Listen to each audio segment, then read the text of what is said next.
Anda menyaksikan program Titik Tengah, pemirsa. Kalau kita melihat bahwa dana bantuan sosial ini dirasakan sangat penting kehadirannya bagi masyarakat yang keadaan perekonomiannya berada di taraf menengah ke bawah. Apalagi ini dalam suasana pandemi COVID-19. Namun di Lumajang yang akhir-akhir ini santer diberitakan, ternyata ada dugaan pemotongan atau penyunatan dana bantuan sosial yang sebetulnya ini sangat dibutuhkan oleh masyarakat.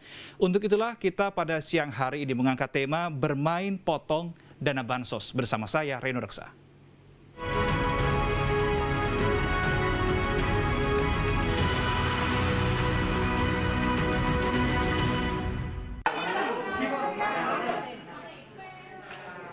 Unit Tindak Pidana Korupsi atau Unit Tipikor Satreskrim Polres Lumajang mendapatkan temuan baru terkait dugaan penyelewengan bansos selain PKH dan BPNT. Unit Tindak Pidana Korupsi atau Tipikor Satreskrim Polres Lumajang melakukan pemeriksaan terhadap warga yang menjadi korban pemotongan dana bantuan sosial di kantor desa Sawaran Kulon, Kecamatan Kedung Jajang. Pemeriksaan dilakukan karena banyaknya aduan warga terkait pemotongan dana bansos, PKH, dan BPNT. Dalam pemeriksaan, polisi menemukan dugaan pemotongan dana bantuan produktif usaha mikro yang juga dilakukan oleh pengelola e-warung. Modusnya hampir sama. Dari 6 orang penerima BPUM, hanya 4 orang saja yang uangnya disalurkan. Namun uang itu diberikan setelah kasus bansos di wilayah ini viral. Mendapatkan laporan resmi dari pengaduan, itu kita sudah terima pada tanggal 26 Agustus 2021 kemarin. Itu secara kolektif gimana? Iya, jadi secara kolektif, jadi dilaporkan intinya pengadu tersebut melaporkan ada terdapat 131 keluarga penerima manfaat yang tidak menerima bansos. Penyelidikan untuk mengumpulkan terima cairan ini pada tanggal 16 Agustus hari Senin, kurang lebihnya jam 6 malam, langsung tunai dari tangannya Ibu Kartika sendiri. Cairan ini saya terima secara terlambat. Sebetulnya saya menerima pada bulan September, tapi akhirnya saya menerima pada tanggal 16 Agustus hari Senin, kurang lebihnya jam 6 malam. Jadi uang saya ini sudah terlambat 11 bulan di tangannya Bu Kartika. Untuk yang PKH ada 148, untuk yang BPNT ada 118. Total kerugiannya ada 142.387.000. Bermain potong dana bansos akan menjadi tema besar kita pada siang hari ini, dan untuk bisa mengupas tema tersebut sudah hadir di studio Metro TV Jawa Timur Bapak Agus M. Fauzi selaku sosiolog UNESA. Selamat siang Pak Agus. Selamat siang. Terima kasih sudah hadir, dan kami juga masih mencoba untuk terhubung dengan Bapak Thoriqul Haq selaku Bupati Lumajang yang tadi juga sudah sempat mengkonfirmasi untuk bisa bergabung melalui saluran Zoom, namun sampai dengan saat ini masih belum terhubung bersama dengan kami. Kita akan terus mencoba. Saya ke Pak Agus terlebih dahulu, terkait dengan pemotongan dana bantuan sosial, entah apa itu wujudnya, baik PKH, BPNT, kemudian terbaru adalah BPUM. Apa yang sebenarnya menjadi perspektif dari sisi sosiolog sendiri? Bantuan itu sangat beragam dan diberikan oleh pemerintah pusat atau pemerintah daerah. Pada kasus ini memang pemerintah, maksudnya bantuan dari pemerintah pusat yang kemudian menjadi titik poin untuk memunculkan, menghadirkan yang namanya ledakan dari gunung es. Jadi ini kan sebetulnya sebuah kasus yang mungkin terjadi di mana-mana, baru muncul di Lumajang dan kemudian langsung meledak. Apa yang terjadi? Sebetulnya substansi bantuan sosial adalah digunakan untuk bagaimana masyarakat kita yang di bawah kemiskinan itu bisa sejahtera. Prinsipnya itu, tetapi pada perjalanannya mungkin berawal dari proses bagaimana mencari atau siapa penduduk yang tidak sejahtera, itu kemudian harus mencari data yang valid terkait dengan siapa mereka itu. Selanjutnya, kalau kita bandingkan misalkan terkait dengan pemilu misalkan. Mengapa sih pemutakhirian pemilu pada waktu setiap proses pemilu ada masalah? Hal ini juga seperti itu. Mengapa sih dalam proses bantuan sosial ini juga bermasalah kan begitu? Ini kan ada sesuatu. Tetapi kalau misalkan kita mengambil satu referensi dari data misalkan Bank Dunia misalkan, itu relatif tidak seperti itu. Lah, ini pasti ada sesuatu dalam proses pemutakhiran siapa warga miskin yang berhak untuk mendapatkan bantuan sosial itu. Berarti terkait dengan data. Pasti pertama dengan data, karena kalau datanya itu valid miskin, pasti ketika mereka tidak mendapatkan bantuan, pasti mereka teriak. Kemudian kedua, ketika pada saat misalkan mereka membutuhkan dan tidak cair, mereka pasti akan mengadu. Pada posisi ini kelihatannya tidak setiap orang ketika dalam posisi tidak dicairkan atau diselewengkan, itu mereka tidak teriak. Baru ketika ada yang teriak, oh iya saya juga tidak dapat bantuan. Nah, ini pasti ada sesuatu, sehingga pada proses, sekali lagi, data pada waktu awal siapa yang berhak menerima itu kelihatannya para petugas, apakah dihubungkan dengan perangkat ataupun petugas itu bersinergi dengan perangkat, itu ada sesuatu yang kelihatannya bukan substansi dari orang-orang miskin yang sebenarnya. Iya, sebagian memang orang miskin. Tetapi mungkin sebagian, kalau kita melihat beberapa media, beberapa kemarin, itu adalah ada orang kaya yang mendapatkan, ada orang yang cukup mendapatkan. Ada, itu mungkin ini terjadi, dan kebetulan pada saat ini kemudian ada pengaduan yang berani kepada Kemensos dan kemudian diturunin, nggak taunya memang luar biasa dan langsung meledak. Jumlahnya cukup masif. Betul. Pak Agus, terkait dengan warga yang tidak langsung bersuara ketika dia tidak mendapatkan haknya ya sebetulnya. Ini lebih dilatar belakangi apa? Apakah karena memang ketidaktahuan atau ketidakberanian? Atau kombinasi dari dua-duanya? Orang Jawa itu relatif, atau masyarakat Jawa itu relatif nrimo ing pantum. Jadi sebetulnya dia dalam kondisi kaya ataupun miskin itu sebetulnya bisa kok hidup itu. Pada dasarnya begitu. Tapi sesudah itu ketika ada bantuan, sebetulnya juga mereka, oh ini sesuatu yang bisa membantu kehidupan kami. Ketika mereka ada penyelewengan dan tidak langsung teriak, ada beberapa kemungkinan. Pertama, mereka adalah takut suatu saat malah tidak diberi haknya. Jadi ketika mereka teriak, bisa-bisa saja, apalagi di Lumajang ya, mohon maaf, Lumajang itu kan kalau bisa berbicara politik lokal, misalkan tidak pro terhadap kepala desa, misalkan dicing dalam bahasanya, dia tidak akan dilabel, dia labeling. Label bukan pendukungnya kan gitu, itu kan berat. Itu maka daripada diberi label negatif dan tidak mendapatkan hak selanjutnya, maka dia diam. Nah, kemudian yang kedua adalah kemungkinan juga sebagian itu mereka tidak betul-betul miskin, tetapi mendapatkannya itu karena ya ini cuma-cuma. Akhirnya yang di penyelewengan ini yang miskin, kemudian baru kemudian mereka juga ikut. Kemudian yang ketiga adalah ini adalah sebuah permainan yang mereka betul-betul kemungkinan tidak mengetahui. Jadi mungkin ada disinformasi terkait dengan kapan pencairannya. Apakah misalkan sebetulnya kan setiap saat kan ada petugas PKH yang mendampinginya. Tapi mungkin di situ ada sesuatu yang tidak sampai selanjutnya, kemudian mereka kepada juga masyarakat, tidak tahu informasi itu. Baik, Pak Agus, sebenarnya permainan apa yang sebetulnya Anda maksud? Ini kita akan bahas di segmen berikutnya. Pemirsa, tetaplah bersama dengan kami.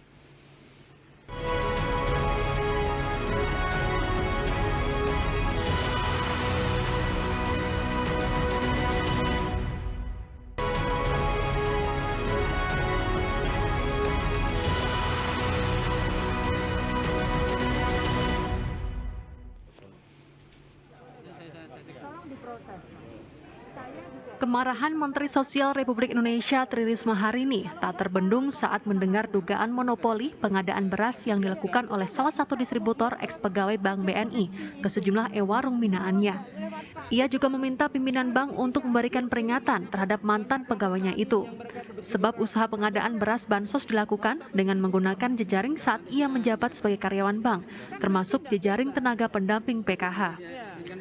Selain itu, Risma juga berdialog dengan warga yang merasa dirugikan atas dugaan pemotongan bansos, baik dari PKH maupun BPNT, yang jumlah pengaduan yang diterima sebanyak 272 laporan. Ia berjanji akan mengusut tuntas kasus ini, baik dugaan pelanggaran administrasi maupun pidana. Bahkan ia mengancam akan melakukan proses etik jika tenaga pendamping PKH terbukti terlibat dalam kasus ini.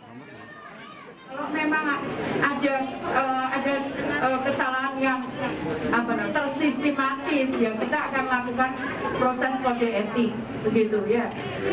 Kita lihat, saya tidak berani sekali lagi, kita harus melihat ini Secara runut. Ya, tidak bisa kita kemudian prejudice begitu. Sementara itu, Bupati Lumajang Thoriqul Haq mengusulkan jika proses pengadaan barang yang akan diberikan dalam program ini mengutamakan produk lokal dengan membeli beras dari kelompok tani di Lumajang. Dulu sebagai pegawai BNI, kemudian resign, kemudian ini menjadi distributor sembako di e-warung. Nah, itu yang tadi kami sampaikan kepada Bu Menteri yang ada di Kabupaten Lumajang. Nah, kemudian tadi saya sampaikan kepada teman-teman di BNI, harusnya sembako-sembako itu bisa mengambil dari kelompok tani yang ada di Kabupaten Lumajang yang memang di sini ini banyak beras. Sebelumnya, ratusan warga di Desa Sawaran Kulon, Kecamatan Kedung Jajang, Lumajang, mengeluhkan dugaan pemotongan dana bantuan sosial dari program Keluarga Harapan atau PKH maupun bantuan pangan non-tunai BPNT yang diduga dilakukan oleh oknum pengelola e-warung maupun tenaga pendamping PKH. Dari Lumajang, Kumbang Ari, Metro TV. Saya mengutip petikan statement dari Bupati Lumajang tadi, Bapak Thoriqul Haq, seharusnya stok sembako atau suplai sembako ini bisa mengambil dari petani-petani lokal. Karena yang surplus atau yang banyak jumlahnya tadi adalah beras, tadi dikatakan oleh Pak Thoriqul Haq. Tapi hal itu berarti kalau ada kata-kata seharusnya bisa mengambil di petani lokal, berarti selama ini tidak mengambil di petani lokal.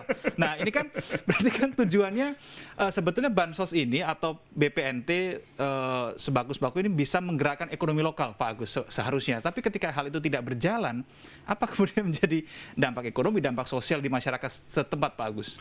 Jadi semangat pemerintah pusat lewat Kemensos itu tidak seiring sejalan dengan pihak ketiga, taruhlah BNI dengan e-warungnya tadi, yang sebetulnya ada seorang pejabat yang sangat berpengaruh di situ dan kelihatannya pakai untuk tidak difasilitasi. Sebetulnya niat baik saja itu tidak cukup, karena niat baik selanjutnya kemudian disalahgunakan oleh orang yang dulu mungkin terhormat di situ, sangat berpengaruh, itu membahayakan. Apa yang disampaikan Pak Bupati itu, kalau menurut saya, kelihatannya ada bukan miskomunikasi ya, tetapi program ini pemerintah daerah relatif tidak nyambung yang seharusnya mereka mengawalnya. Maksudnya adalah ketika menampilkan produk-produk lokal, itu kelihatan bahwa Pak Bupati mampu untuk bisa menghidupkan perekonomian lokal yang ada. Keberadaan perbankan atau kemudian pihak ketiga tadi itu menunjukkan bahwa ada kebijakan yang berbeda. Lah, di sini adalah yang kalau yang sepengetahuan saya, keberadaan berbagai program dari pemerintah pusat, salah satunya Kemensos, itu pemerintah kabupaten lewat Dinsos, tentunya di bawah komando pemerintah kabupaten, maksudnya Pak Bupati, itu mempunyai tanggung jawab untuk mengawalnya, tidak kemudian dibiarkan. Nah, di sini menurut saya perlu ada titik temu supaya mungkin pemerintah kabupaten menyalahkan BNI ataupun sebaliknya itu. Baik, Pak Agus, menjadi menarik ketika ini ada menuding itu ya. Berarti Iya.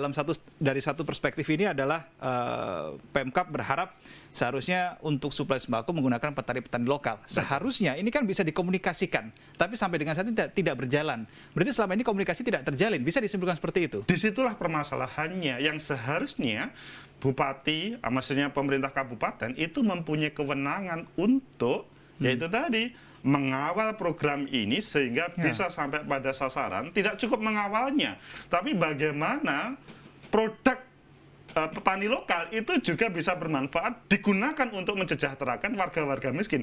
Itu yang utama. Tetapi kelihatannya di situ ada tahu-tahu kemudian sudah kecolongan terkait dengan program ini, dan kalau tidak ada kasus ini kelihatannya tidak muncul yang namanya penyampaian Pak Bupati tadi. Baik, Pak Agus, tadi di segmen 1 Anda mengatakan bahwa ada dugaan permainan yang mungkin masyarakat ini tidak terlalu tahu gitu ya, tidak terlalu paham.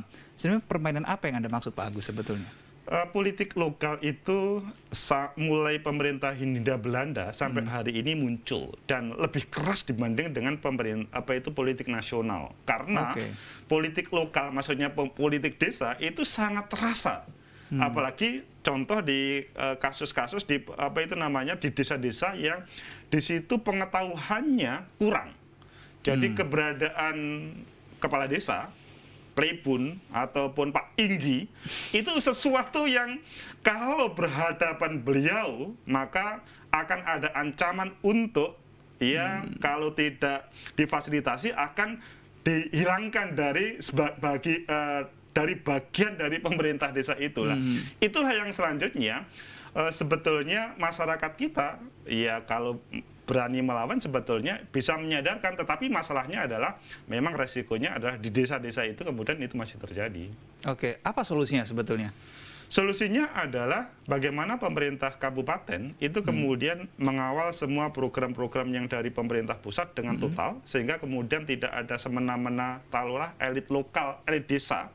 Karena bagaimanapun elit desa itu bisa ditundukkan oleh pemerintah kabupaten. Betul, pertama itu. Secara hierarki ya? Secara hierarkis begitu. Jadi bagaimanapun mereka kalau misalkan macam-macam bisa-bisa tidak dilantik ketika dalam terpilih misalkan.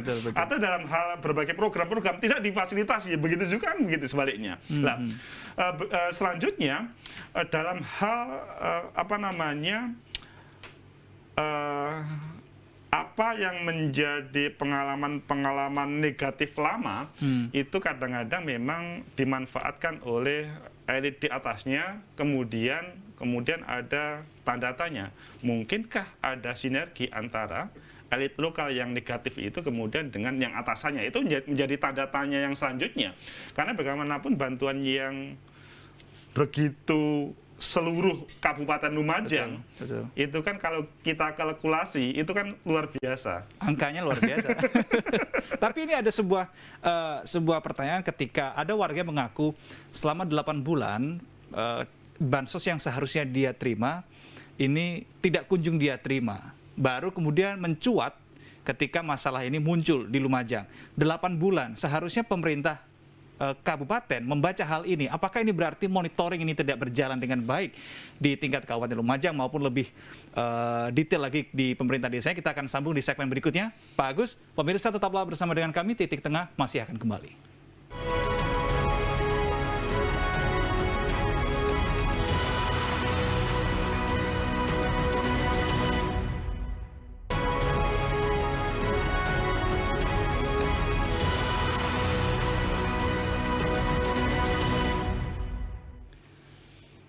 Anda masih bersama dengan kami pemirsa dalam program Titik Tengah, dan saya masih bersama dengan Bapak Agus M. Fauzi, sosiolog UNESA, untuk membahas tema kita siang hari ini bermain potong dana bansos. Pak Agus, tadi saya katakan bahwa ada warga yang mengaku selama 8 bulan, ini berarti sejak awal tahun ya, tidak menerima bantuan sosial yang seharusnya ia dapatkan. Baru dia berani katakan ketika kasus ini mencuat. Berarti 8 bulan ini dia tidak menerima bantuan sama sekali. Sebetulnya fungsi monitoring dari pemerintah kabupaten kan ada, Pak, untuk mengawasi itu semua, Pak Agus. Fungsi monitoring ada dan tidak berjalan. Yang lebih hebat lagi adalah pendamping itu di mana posisinya. Mereka yang setiap bulan minimal itu mendampingi para penerima bantuan sosial itu di mana posisinya. Padahal setiap bulan itu mereka pasti akan menjelaskan tentang bagaimana bantuan untuk ibu hamil, bagaimana untuk pendidikan. Loh, ini kok sampai teledor sampai luar biasa. Dan yang lebih parah lagi adalah kemungkinan yang tidak menerima itu memang tidak miskin. Tetapi ya ini omong-omong seperti hadiah aja, hanya kebetulan ada macam semacam ini baru kemudian teriak. Mungkin, tetapi mungkin juga memang pengetahuannya yang sangat kurang sehingga mereka tidak bisa ngomong apa-apa, apalagi misalkan informasi dari pendamping itu sangat minim sehingga kemudian itu muncul terjadi. Kalau fungsi pendamping tidak berjalan maksimal, ada tidak potensi bahwa dia terlibat sebetulnya dalam permainan ini? Sangat besar kemungkinan pendamping ini terlibat dalam proses ini semuanya. Karena bagaimanapun pendamping digaji, bagaimana bantuan sosial itu bermanfaat kepada sang penerima. Oke, berarti ada potensi ke sana ya. Kita Ada tidak potensi. judge, kita tidak menghakimi, tapi ini ada potensi ke arah sana. Pak Agus, ketika tadi Anda mengatakan setiap pemilu pasti ada saja masalahnya. Setiap penyaluran bansos juga pasti ada saja masalahnya. Khusus bansos ini apa yang bisa diperbaiki? Skemanya atau mungkin pola-pola yang bisa diperbaiki, celah-celah yang bisa ditutup supaya hal serupa tidak terjadi? Menurut saya pemerintah, mulai dari pemerintah pusat sampai pemerintah daerah, itu ini menjadi evaluasi yang luar biasa. Bahwa ada proses semacam pemutakhiran penerima bantuan sosial itu mungkin tidak tepat sasaran, mungkin. Nah, hal ini sekali lagi menjadi evaluasi yang luar biasa pada suasana pandemi COVID ini. Betul. Sehingga semoga ini tidak terjadi lagi. Hal yang bisa dilakukan adalah coba dipastikan lagi atau dievaluasi lagi para penerima itu memang berhak menerima atau tidak pertama. Kalau memang berhak menerima, dilanjut. Kalau tidak, maka diganti terhadap orang-orang yang tidak berhak menerima. Maksudnya adalah ada informasi bahwa misalkan keberadaan RT sangat kuat dalam proses ini dan kemudian memberikan informasi yang tidak benar terkait dengan yang penerima, ini pada kesempatan ini saatnya untuk merevisi, mengevaluasi terkait dengan berbagai orang penerima itu. Sehingga hal itu teman-teman di bawah komando Bu Risma saya pikir langsung memelototi sehingga tidak tidak cukup menerima matang dari bawah begitu. Oke, berarti ada dua PR-nya ya, bagaimana mental-mental dari para pengawas dan mental para pendamping ini untuk bisa menyalurkan, dalam proses penyaluran ini bisa diperbaiki, dan yang kedua adalah revisi atau perbaikan data penerima bantuan sosial itu sendiri. Betul. Pak Agus, terima kasih sudah bergabung bersama kami dalam studio Metro TV Jawa Timur dengan tema bermain potong dana bansos. Terima kasih Pak Agus. Sama-sama. Pemirsa, demikianlah akhir dari Titik Tengah kali ini. Terima kasih atas kebersamaan Anda. Tetap jaga kesehatan. Sampai jumpa. Terima kasih.